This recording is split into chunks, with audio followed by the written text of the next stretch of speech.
We were talking the other day about every tree has a story, and especially in the greenhouse. This fig tree here has just been pruned back, and it's about 30 years old. I think it was put in 1992 from the cutting that I got from Hal, south of Austin, Texas. And I think we've sold about 200 fig trees from that. Here's a nursery of those fig trees. We have it in here in the wintertime, put it outside, and we also sell figs from another fig tree and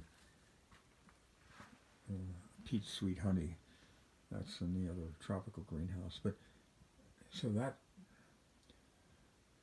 that tree went dormant, and then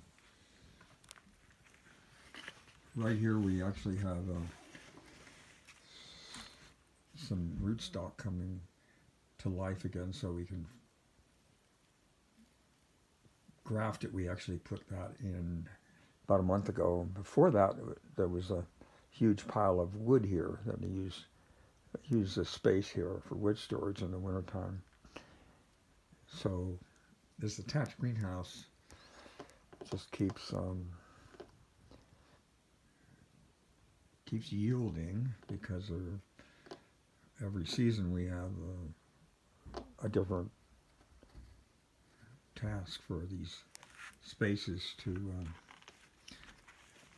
provide for. So they provide something, wood storage. Now it's nursery storage, and then later on there's some recreation here. There's a hammock will go up right underneath the fig tree. So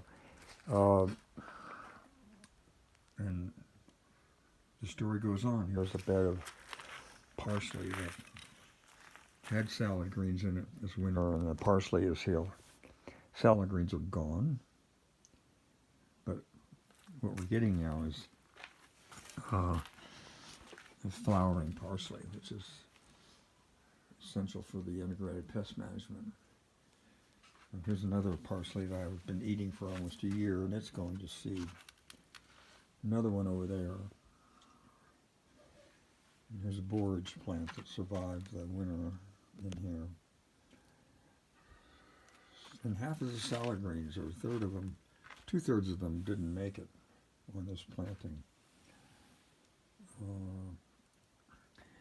But that's just an opportunity for us to plant something else right there. So when you have a perennial garden, or a volunteer annual garden, it's just, if you can go with the flow of whatever makes it or what doesn't make it, and take advantage of biennials and perennials. And the plot thickens over here because we have more of a perennial bed over on that side with grapes, rosemary, comfrey, and Pakistani and mulberries, olive, pomegranate, grapes, more grapes. So that is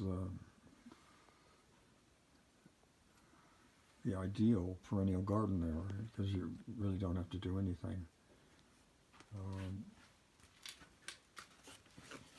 But mulch it and water it, prune it,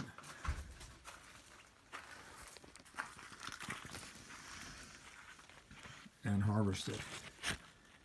Let's see, this is third week in April, and we're just getting our first mulberries here. And these will be a couple inches long, and they're really dark. When they get another day or two, they'll be ready to eat, and they're still swelling up like crazy. And then we have another tree, similar, the same one, that'll come a little bit later. For some reason, it's just delayed, but that's nice because we spread the harvest over two months, and then by that time the mulberry's outside. You can see they're coming on really strong there. The mulberries outside will be fruiting. So the idea of having a Mediterranean greenhouse is that you stretch everything. You've got really nice grapes coming on here, and it's nice to have people come in here and eat the fruit, experience this, and then this is going to be our second time that the olive actually is going to fruit. It looks like it's got plenty of flowers going on over here. I think this thing is going to fruit this year, and then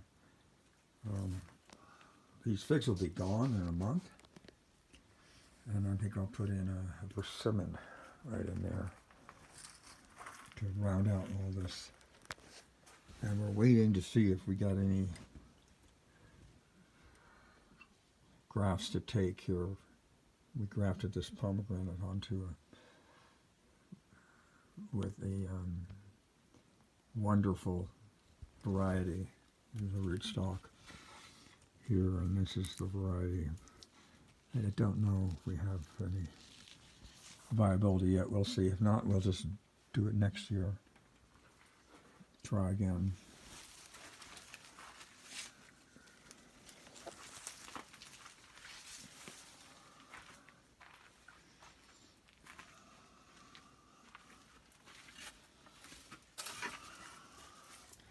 Yeah, even down on these lower beds we have this fail plant's been here for 20 years, I think. And we harvest a lot of this. We sell that to the restaurants, and then we have a nice thyme bed down here. And we have some sage over here. So just trying to fill in all of the spaces, every one of these. Here's some cilantro, which I spot here and there, and I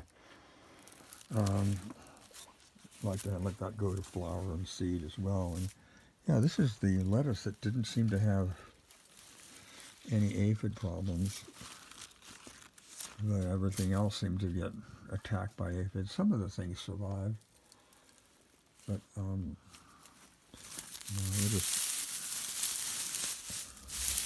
wait another month and so, and just put in the spilanthes here,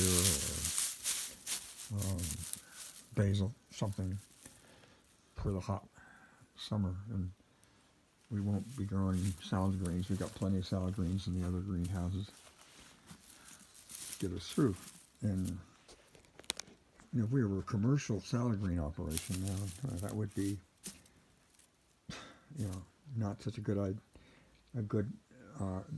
outcome. But the fact that we just have so much diversity here that we're not worried about one thing or another. Mama cat, she doesn't worry about anything.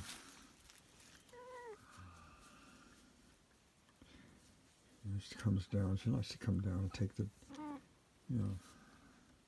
this is her little domain. She owns this place, don't you, Mama cat?